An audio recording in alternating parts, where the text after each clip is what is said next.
What's up, guys? It's your favorite Kiwi coach, and give me 6 months of your time, and I'll give you the best golf swing of your life. Whoa.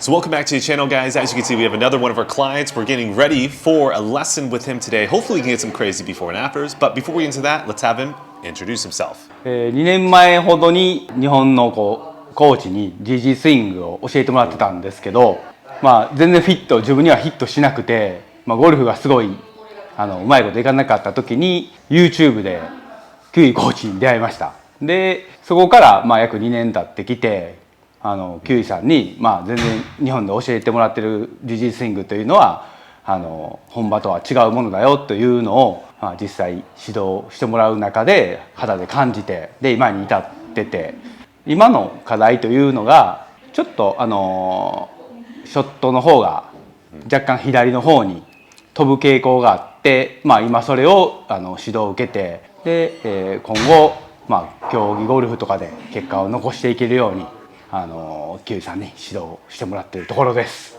Alright, よろしくお願いします。よろしくお願いします。Okay, so let's have him swing from the face on view. Just try to make a normal swing without too much thought, and then we'll go from there. Okay, so let's go throw this one up on the analysis app, and let's show him how to check for the arm extension, or basically is it too extended or is it too bent? That's the question. Okay, so as we can see, there's really two arms, right? It's not like we only have one arm, hopefully. Which means that there's two arms to check when it comes for am I too extended or am I too bent. So let's check the left arm first. The way that you check for this is you put this little reference point, or basically the point, I don't know geometry, the point of the angle. You point that right around kind of where the elbow joint is. Then you put this line as best as you can through the middle of the upper part, so the forearm basically. And then you try to put this through the bicep as best as you possibly can right here. なるほど。So now everyone has kind of their own personal preferences for golf instructors when it comes to this angle. So I'm going to give you my personal preferences, but you will have a for sure range to check for when you're looking at this. So I don't think anyone wants to see the arm at 180 degrees, which means the arm would be locked or hyperextended. No one wants to see that, right? So you don't want to be there. But I would say that you typically see most people start their numbers right around the 175 range. And then me personally, I probably wouldn't go more than let's say the low 160s, or let's just put it at 160. So 175 to 160. So as we can see, you're kind of right around the 144 range. So for my particular preference, I think that'd be a little too narrow.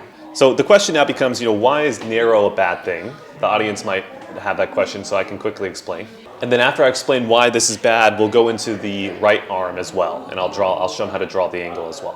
When we're talking, let's say, grip in path, right? This grip in path is going to be swinging on an arc, not necessarily a circle, right? So the distance from the center is not always the same, right? So it's not like a circle, that would be the definition. We don't do that. So in theory, if we could get the grip in kind of wide at the top, and then be able to really sharpen, or really kind of get the arc really sharp, that would be a great way to pick up club head speed, right?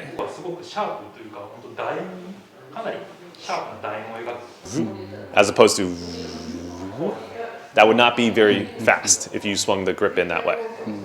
So what happens is when someone gets really, really narrow at the top, they definitely lose potential for speed, right? Because now the arc has to look more this way, right? It's harder to generate speed. On top of that, not only is it harder to generate speed, you have now created an excessive angle. So the angle is very acute, is what we call it in America.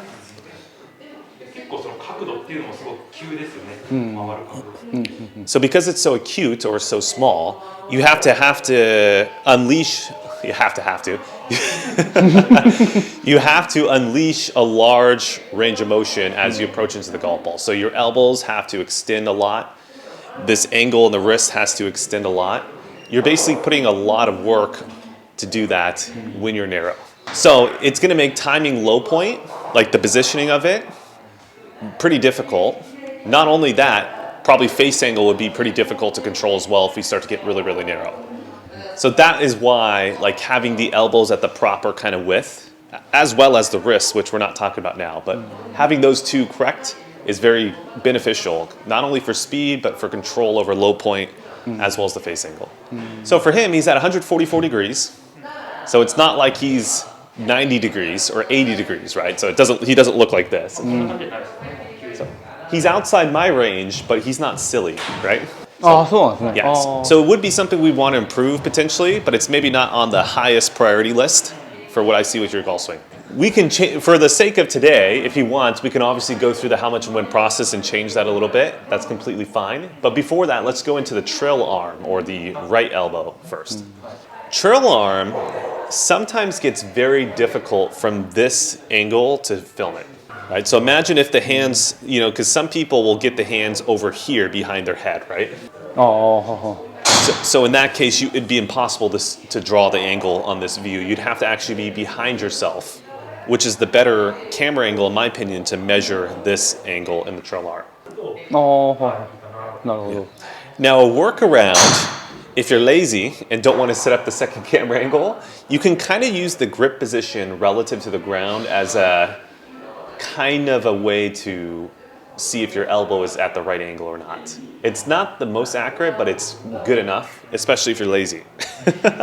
So if I drew a line from your grip in straight down to the ground, you can see that it's kind of positioned just maybe half a golf ball outside the outstep of the foot. To me, that's really not so narrow. Now, like I said, with this angle of the lead arm, it's not perfect. It could definitely be better.